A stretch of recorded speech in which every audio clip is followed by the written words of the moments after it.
he's so blatantly stupid. He's a punk, he's a dog, he's a pig, he's a con, a bullshit artist, a mutt. Did you know that Robert De Niro recently unleashed a scathing critique of Donald Trump, leaving him and his supporters reeling?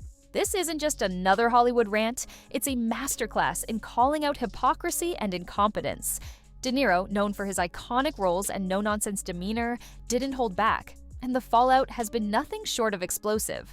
Stick around as we dive into what he said, why it matters, and how Trump's camp is scrambling to respond.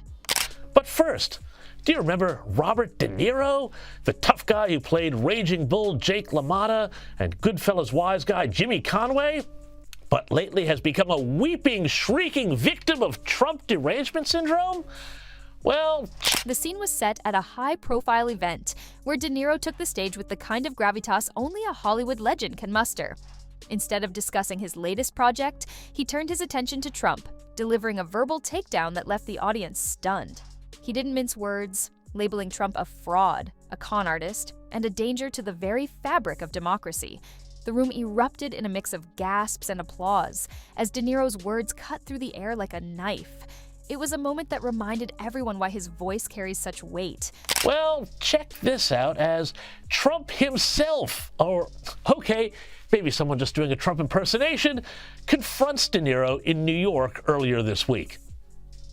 Bobby, it's your favorite president. I forgive you, Bobby, for being such a loser about the election. It's not your fault you were born with a low IQ.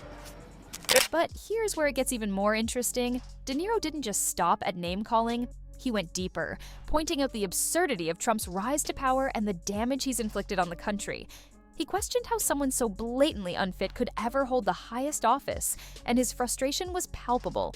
It wasn't just anger, it was a call to action, urging people to wake up and recognize the danger of allowing such a figure to remain in the political spotlight. The crowd hung on every word, realizing this wasn't just a celebrity venting. It was a seasoned actor using his platform to speak truth to power. The national disaster, he's an embarrassment to this country. It makes me so angry that this country has gotten to this point, that this fool, this bozo, has wound up where he has. He talks how he wants to punch people in the face. Well, I'd like to punch him in the face. As expected, Trump's supporters didn't take kindly to De Niro's remarks. Social media exploded with outrage, with MAGA loyalists accusing De Niro of being part of the liberal elite out to destroy their leader. But here's the twist. The more they defended Trump, the more attention De Niro's critique received. It's almost as if their backlash only amplified his message, proving that sometimes the best way to silence a critic is to let them speak, because their words will resonate far louder than any counter-argument. And with all the misinformation, disinformation, nonsense that the Trump campaign is trying to do to discredit her, you know, it's a shame because certain people in certain parts of the country, they don't even hear, they only hear what he says or sound bites.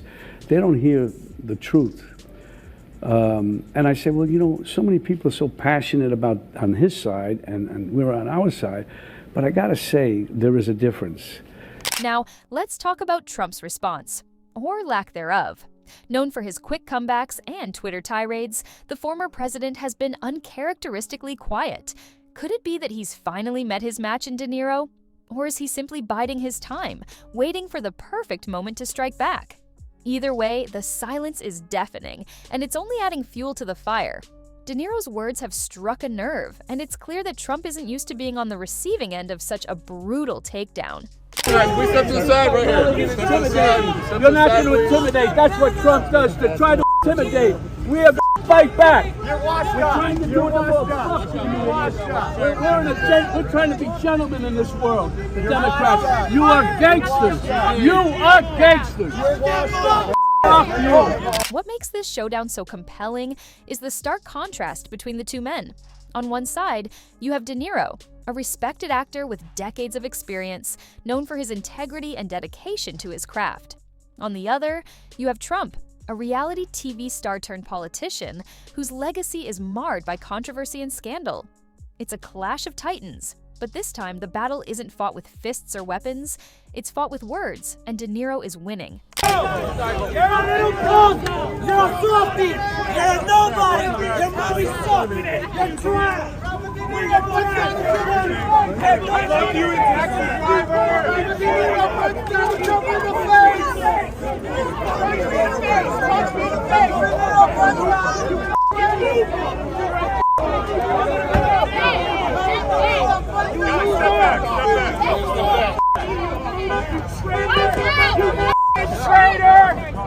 But wait, it gets even crazier.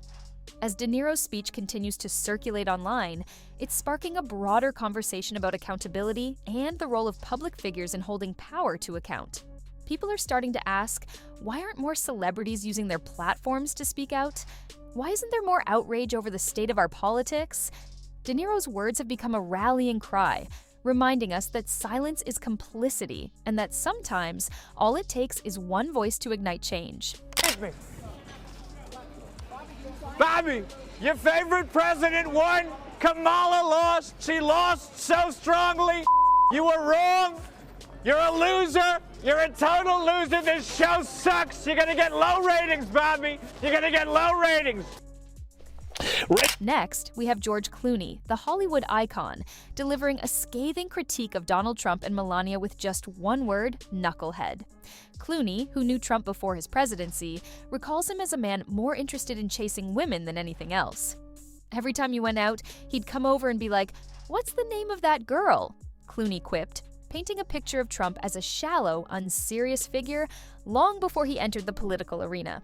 And George Clooney is speaking out for the first time since the election, and it sounds like he's made peace with the outcome. Trump, never one to let an insult slide, fired back at Clooney in July, calling him a fake movie actor and suggesting he should stick to television and movies, which, according to Trump, never really worked for him.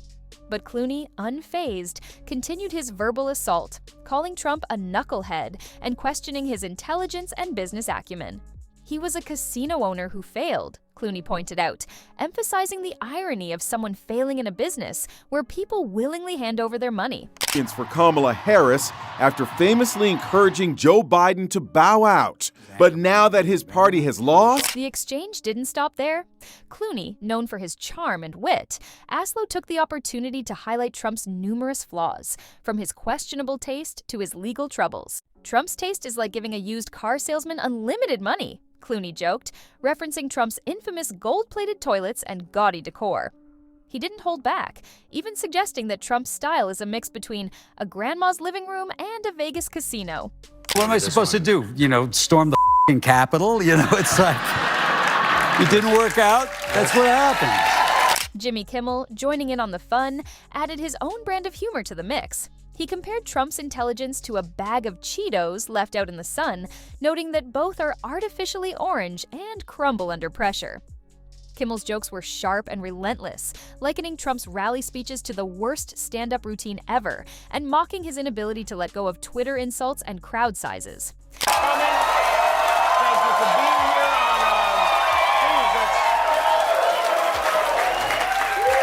Yeah, no, you clap too loud, you're all going to prison too. So it was, I was going to say historic, but it was really just a very weird day in our country's history today. A day that was unimaginable 4 years ago, and it's still pretty hard to wrap your head around. The guy, never mind. He's, this morning I woke up, our son got into our bed like early in the morning. Clooney and Kimmel's takedown of Trump was both hilarious and brutal, with Clooney even joking that Trump's ghostwriter must be a toddler with a HS sketch. The Hollywood star didn't shy away from addressing Trump's legal troubles either, pointing out that the former president has had more lawsuits than marriages. Lawsuits are like Pokemon cards to him, Clooney quipped, adding that Trump's legal team is working harder than his hairstylist. So, what's next in this epic feud? Will Trump finally break his silence and fire back with one of his trademark insults? Or will he retreat, hoping the storm will blow over? One thing's for sure, this isn't the last we've heard of this showdown. De Niro has set the stage, and the world is watching to see how Trump will respond. In the meantime, grab some popcorn. This drama is far from over. And so we got out of bed, and the dog had pooped in the hallway right out front and peed on the wall. And that was just an appetizer for the rest of the day, really. President McRib is back for a limited time, only 4 years. Today at noon Eastern, our long national nightmare was officially sworn in another time, a second time. Donald Trump became the first convicted felon to be sworn in as President of the United States today. He is selling inauguration Bibles to celebrate. He launched a new meme coin. If you enjoyed this breakdown, don't forget to like, subscribe, and stay tuned for more insights into the latest headlines. Trust me, you won't want to miss what's coming next.